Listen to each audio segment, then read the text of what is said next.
It's Christmas week. I know some of us thought or hoped that by now COVID-19 would have been long gone. But the reality is, this Yuletide season is being celebrated with restrictions on movements. That, however, should not restrict the gift of love. During the course of this week, reach out, call someone who is worthy of hearing how you do.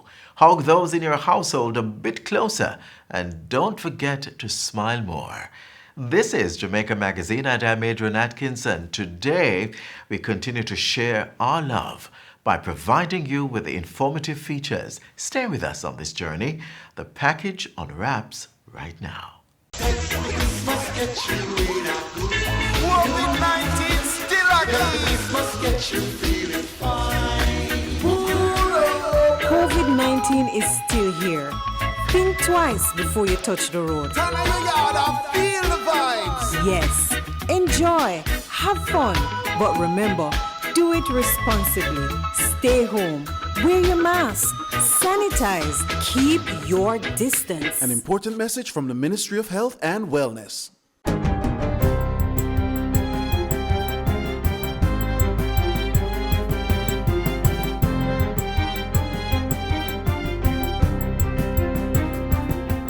Good day, I'm Theodore Henry, and this is your JIS News for Tuesday, December 22.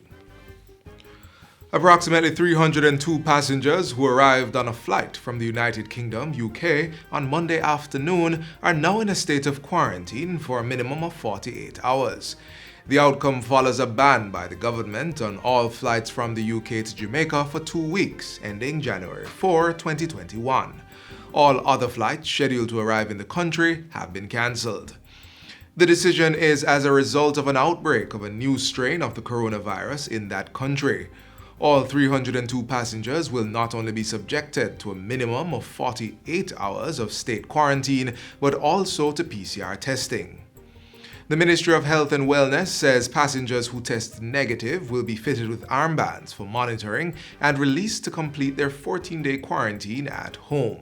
Meanwhile, those found to be positive will be isolated in state facilities until they have recovered. Family members of passengers will be able to pick up their relatives after the minimum 48-hour quarantine, and those with concerns may call the ministry's 888 One Love number, that's 888-663-5683. A firm warning is also being issued to relatives to adhere to the infection prevention and control measures when picking up their family members. The same should be practiced during the mandatory quarantine period, as persons may develop symptoms during the 14 days and transmit the virus to others. In the meantime, Jamaicans are strongly advised not to travel to the UK at this time. Those who travel overseas, including to the UK, will be subject to the established quarantine or isolation procedures on their return to Jamaica. The Ministry of Health says it will be working with the various airlines to support the repatriation of UK residents who are in the island and wish to return to their country. It also notes that cargo flights from the UK are exempted from the current travel ban. The National Housing Trust, NHT, is projected to spend $58 billion in the 2021-2022 financial year and another $65 billion in the following fiscal period as it continues to provide affordable housing solutions for Jamaicans. Minister without portfolio in the Ministry of Economic Growth and Job Creation, Senator Aubin Hill, made the disclosure in the Senate on Friday. He was piloting the National Housing Trust Amendment Special Provisions Act 2020. With that volume of expenditure, the government will remain focused in solving the market failure and bring more housing solutions that Jamaicans can afford to the market. Senator Hill said the government is increasing its investment in housing development despite the continued annual withdrawal of $11.4 billion from the NHT to support the budget for the next 5 years. Jamaica has been upgraded in 12 recommendations by the Caribbean Financial Action Task Force, CFATF. It is an organization of states and territories of the Caribbean Basin which have agreed to implement common countermeasures against money laundering and terrorism financing recommended by the Financial Action Task Force, FATF. Minister of Foreign Affairs and Foreign Trade, Senator Kamina Johnson-Smith, says the upgrade follows an application for reclassification. She says it is also an indication that work to improve the country's anti-money laundering and counter-financing of terrorism framework to meet international standards is continuing to reap success. The government is actively seeking to continue to improve our ratings by taking the necessary legislative and administrative measures to address deficiencies. Senator Johnson-Smith was piloting 2 orders during the sitting, which will serve to further strengthen the country's anti-money laundering and counter-financing of terrorism framework. They are the Banking Services, Designated Financial Services, Business of Buying and Selling Foreign Currency Order 2020, and the Banking Services, Designated Financial Services, Provision of Electronic Retail Payment Services Order 2020. Businesses and consumers will have until June 2021 to become fully compliant with the measures under the 3rd phase of the ban on single-use plastics. Phase 3 of the ban on plastics takes effect on January 1 and will address the importation, distribution, manufacture, and use of commercial single-use plastic bags of dimensions not exceeding 24 by 24 inches. The ban also includes single-use drinking straws made wholly or in part of polyethylene or polypropylene that's attached to juice boxes and drink pouches. Environment Minister Pernell Charles Jr. told a virtual press conference Friday that the decision to grant a 6-month transition and review period before fully enforcing the ban followed discussions with stakeholder groups. Within this period of time, it is expected that the private sector will deplete or replace all affected products currently circulated in the trade. 2, it is expected that they will ensure that the production processes are retrofitted as appropriate to facilitate compliance with the provisions of the ban. And 3, the public sector will ramp up its public education and awareness raising activities. Now, let me make it very clear that in this period of time, we will have to have ongoing review to ensure its effectiveness. Our goal is a mutual one. It is to advance the policy of the government to protect the people of Jamaica. The private sector continues to invest heavily in Destination Jamaica, with the latest being a $3 million investment by Chukka Caribbean Adventures, the Ocean Outpost Sandy Bay Adventure Park, which was opened recently in Hanover. Tourism Minister Edmund Bartlett says he is particularly pleased that the opening of the attraction is providing jobs for workers as the country manages the global pandemic. We are a destination that is safe, secure, and seamless, and that we are thought leaders in many areas, that we are managing this COVID pandemic effectively and as well as any other, even better than most, but we are managing in a way that inures to confidence. Chukka Ocean Outpost is for nature lovers and ocean and cultural explorers. It offers all-terrain vehicles, horseback riding, among other things. And finally, residents of infirmaries and Golden Age homes will be able to connect virtually with loved ones during the holidays, courtesy of a donation of smartphones to the island's care facilities. More than 40 smartphones donated by telecommunications provider Digicel were handed over recently to the local government ministry. Portfolio Minister Desmond McKenzie says the devices support the ministry's program, Virtually Connected While Staying Socially Distant initiative. The program was recently implemented in residential care facilities against the background of COVID-19 restrictions. Many of our residents in the infirmaries and our Golden Age home has been unable to make contact with their relatives and friends because from March we were quick on the draw in placing a ban on visits to infirmaries. And that's it for JIS News Today. I'm Theodore Henry. Thanks for watching.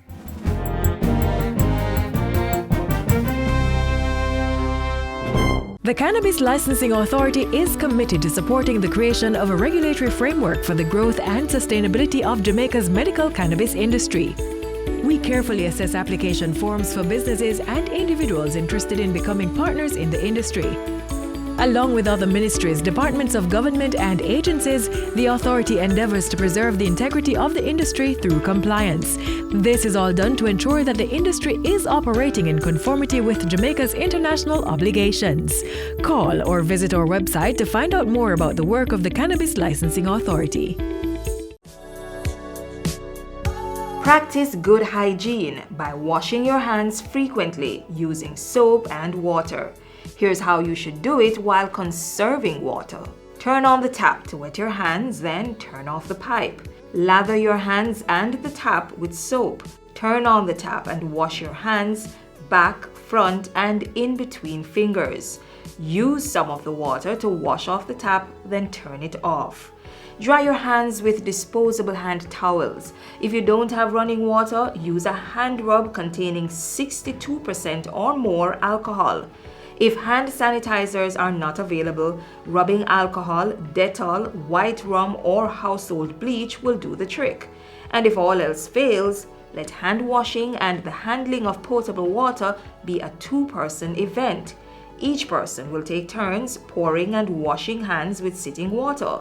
Now is a good time to consider installing a tap on your containers to reduce the risk of water contamination. Faucets can be easily attached to drums, buckets, or 5-gallon water bottles. And to ensure that the outside of the containers are clean when recapping, disinfect it with hand rub containing alcohol that's 62% or more.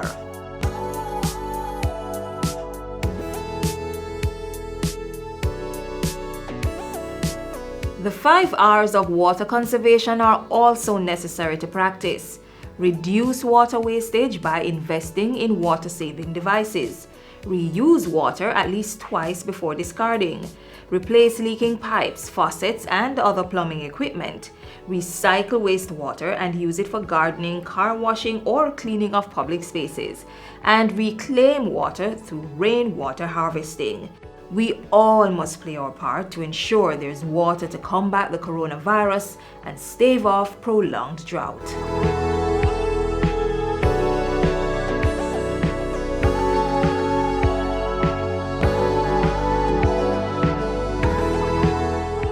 Up next, the activities of Prime Minister Andrew Holness during the past week.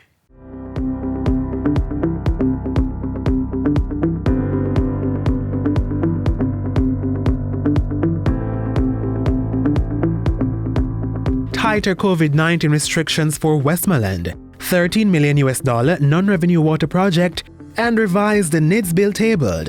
You're watching Jamaica House Weekly. I'm Anthony Morgan.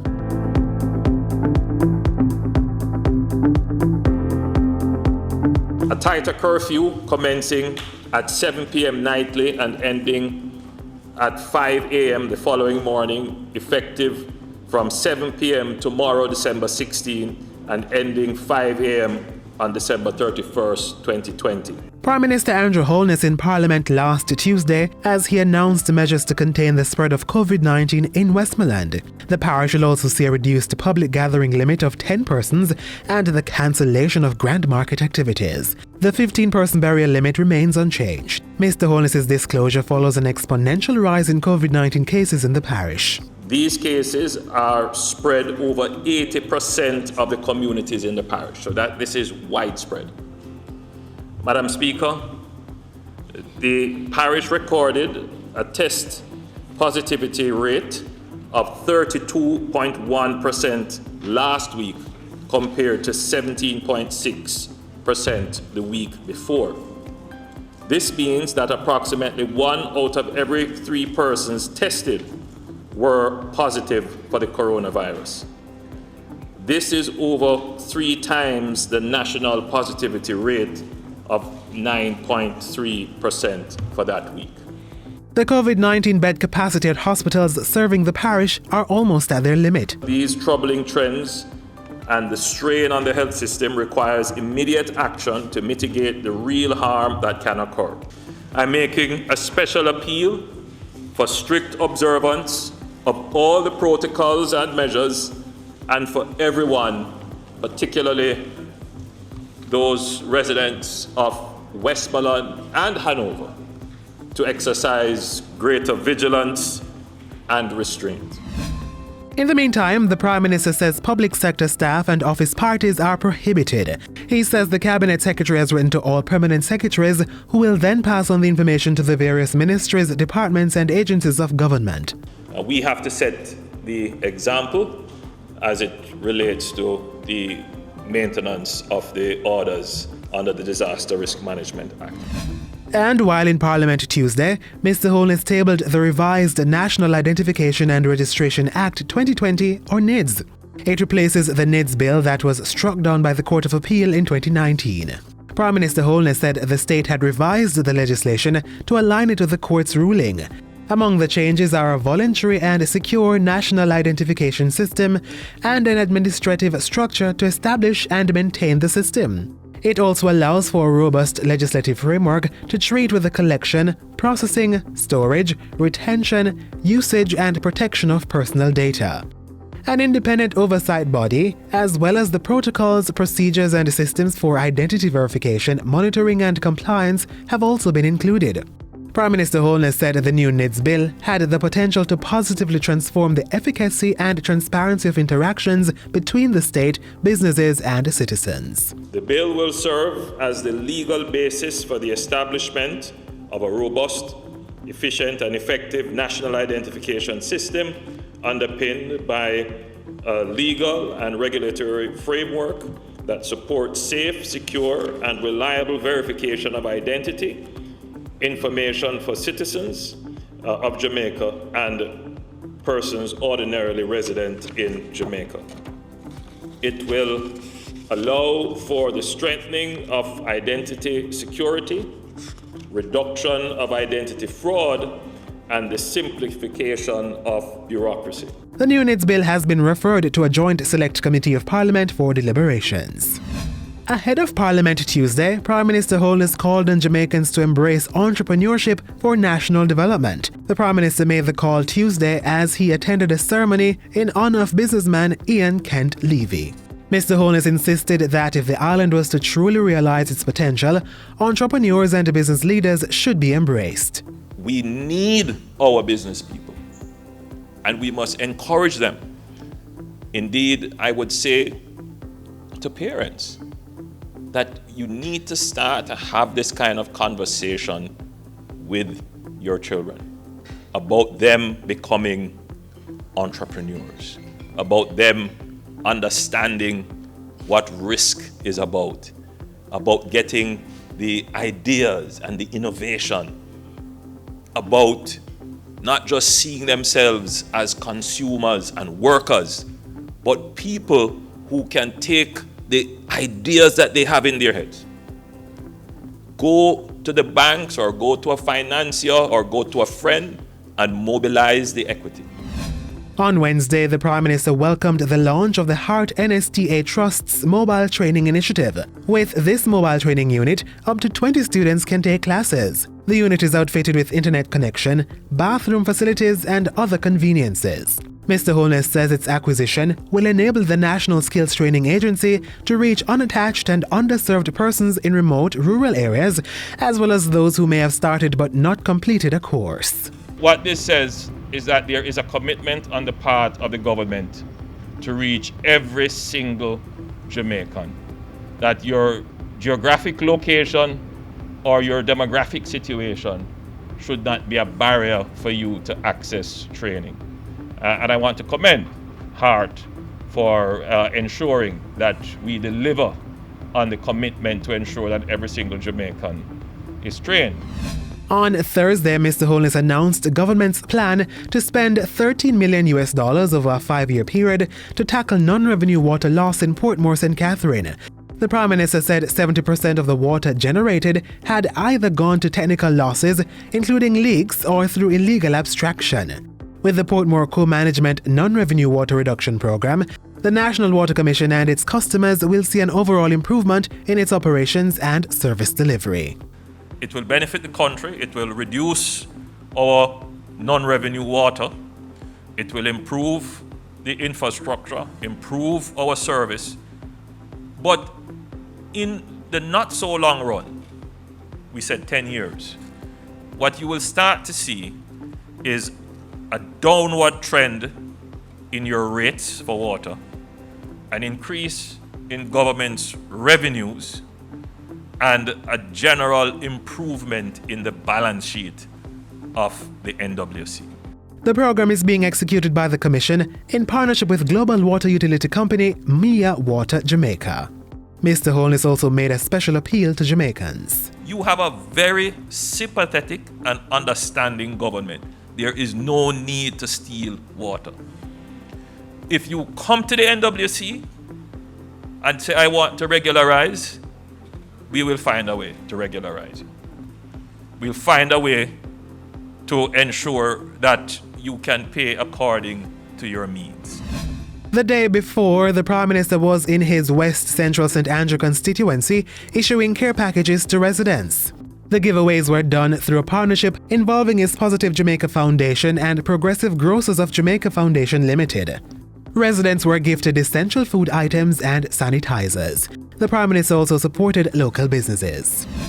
Back at Jamaica House, the Prime Minister participated in the lighting of the menorah during a courtesy call with Rabbi Yaakov Raskin.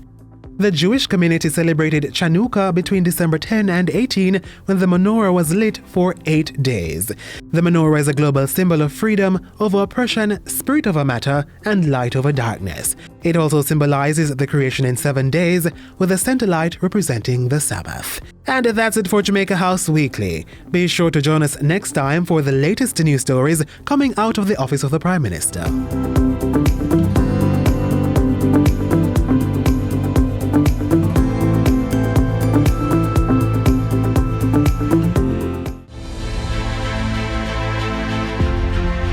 Informing. Jamaica today confirmed its first imported case of coronavirus. Educating. If you follow the recommended procedures, it is highly likely that you will not get the disease. Going beyond to keep you informed and connected. Welcome together, Pat. Even through the pandemic. Helping you stay safe while we protect ourselves. Dependable. Impactful. Accurate. This is your JIS News. Credible. Trustworthy. Every day, everywhere. Serving our customers proudly.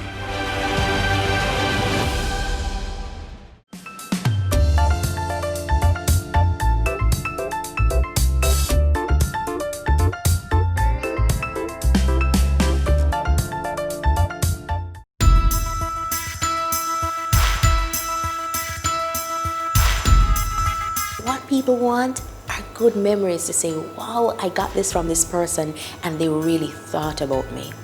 So how about looking for some pictures that you have of you and that special person and packaging it nicely or putting it in a picture frame? That could make a really nice gift. Or think about what is their financial goal that they're trying to save towards. And it may be that you put a nice little card and say, hey, I'm contributing towards X because I know it means the world to you. Or look around the home. What is it that they really want? It could be something as simple as lovely pillows for a woman, right? And you may buy her a set of pillows. Look for something that means the world to that person. It doesn't have to cost a whole lot of money. It just has to show that you've put in a whole lot of heart.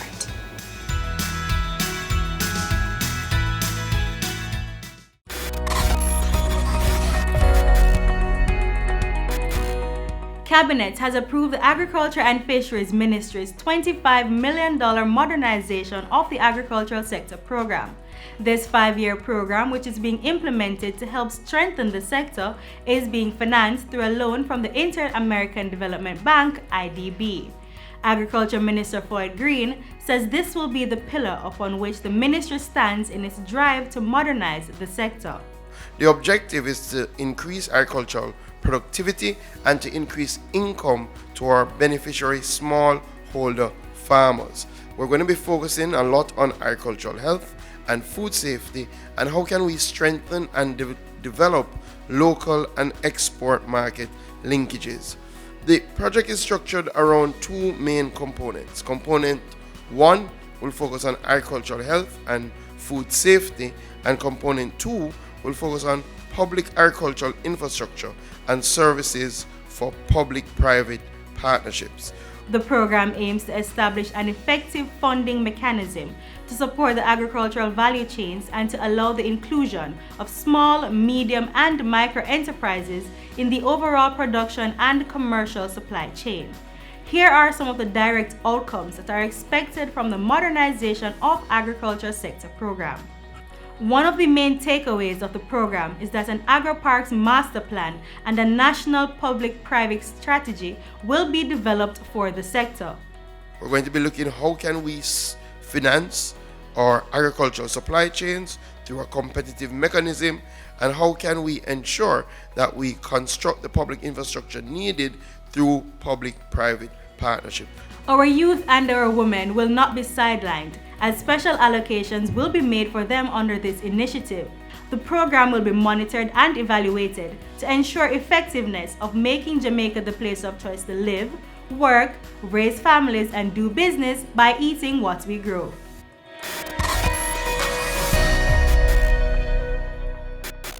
Small businesses like mine continue to serve the needs of people. We all play a part in keeping the wheels of our economy turning, and we do so responsibly. We are building forward together.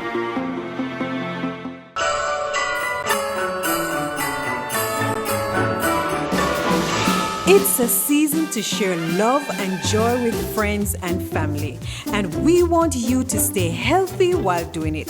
Don't forget, COVID-19 is still here, so connect safe, stay home, sanitize, keep your distance. COVID-19 still a keep. Have a healthy Merry Christmas. Stay home, stay safe. An important message from the Ministry of Health and Wellness.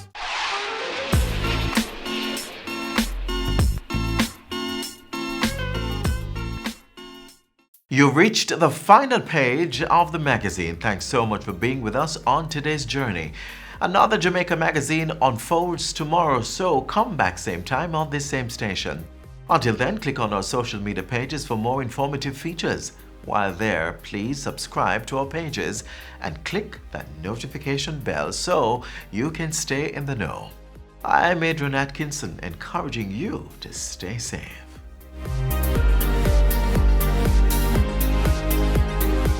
This has been a production of the Jamaica Information Service, the voice of Jamaica.